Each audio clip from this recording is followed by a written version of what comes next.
for me, you get 3 points for winning any match in the league. So it's obviously different for the fans. I understand that. The players feel differently for me. I can sense that with them. It's been a derby match, so no, they're looking forward to it, and I'm looking forward to it. What is it you've seen from them that's maybe been a bit different this week than other weeks?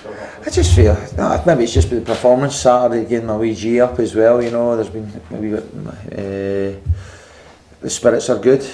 People are lively. I don't need to lift anybody. I'm not having to shout too much this week. We're just getting down to work really well. How confident are you going into the game? I'm confident that I'm getting performances out of the team like we have in the last 2 weeks. Ross County was really disappointing. I won't be hide behind that fact, but I think we're getting to a little bit of a stage now where we sort of know what we're getting out most of the team, and it's obviously work in progress. It's a brand new team and it's a very young team, so I'm just looking to build on what we done last week. You've got Jamie Hamilton and Lewis Smith being called up to the Scotland squad. What do you make of the players?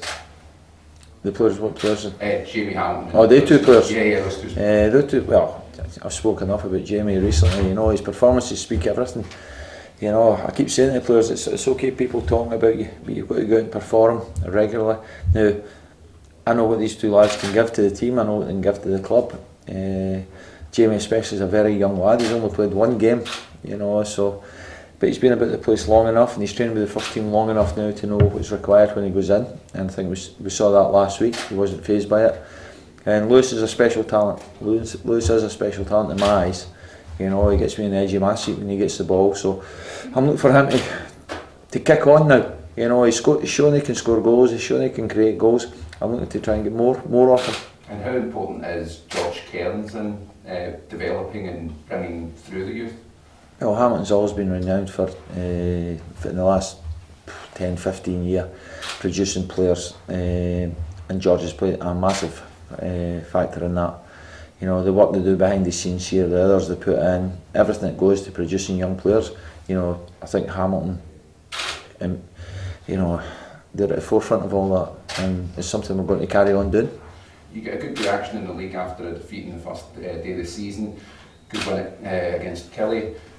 Are you looking for the players to kind of push on after that? I think every manager's looking for his team always to push on in every game. I keep talking about foundations. You can't build anything without having the foundations. And we've worked hard on getting a core of where we play from and try to get a structure. And it's took a bit of time. I've got, like I say, it's a brand new team. We're trying to get our stamp on how we want to play.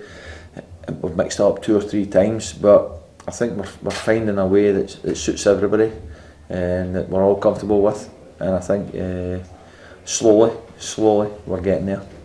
How much of a boost does it give everyone when there is call-ups? I know it's underage level, but does that just give everyone in the squad a bit of a lift? It gives everybody a lift. The people. Let's go to the important people, the people behind the scenes that do all the work. They nurture these players, they coach these players, and they come into our environment. And it's my job then to try and take them the next step. So it's brilliant for everybody seeing they're getting recognition. That they only get recognition because of their performances on the pitch. So great credit to the lads for going into an environment, Premier League standard, and not looking out of place and doing very well. And how you fix team-wise and Blair? Yeah, Blair's still a doubt. I've got. If you look at my squad, I've got quite a few missing when you go through it. Fulton's out, McKenna's out, Easton's out, Hunt's out, Alston's struggling, Davis is out. I very rarely mention injured players because I like to concentrate on the lads that are playing, and I don't like to make any excuses. Every team gets injuries, every team gets suspensions, so we're no different. But I'm confident in the lads that I've got that are available. That they'll be able to go out and give Motherwell a game. Is Scott Martin available now? No, Scott's coming back. Scott's now, he's doing his pre-season right now, so that's a major boost for Scott. It's a major boost for us because he done fantastically well for me last year when I came in, and he played through injury because we were down in numbers, and now he's doing his pre-season. I know you say you don't like to touch on the injured players that much, but I mean, you just figure that list that you just rhymed off there, that's quite a lot. It must be quite hard to juggle going into this weekend. Oh, it's been the same last weekend as well. The only one, Blair Alston, he missed last weekend. He was added to that list. So when you look at it, there's a fair amount unavailable. So the lads that are in have got the opportunity to stay in, and it's some of them are taking it, and some of them are kicked on. Now when these lads come back, they're going to find it hard to get in, and it's great for competition. But right this minute in time, our numbers are down, but we've still got a strong enough squad to go and compete.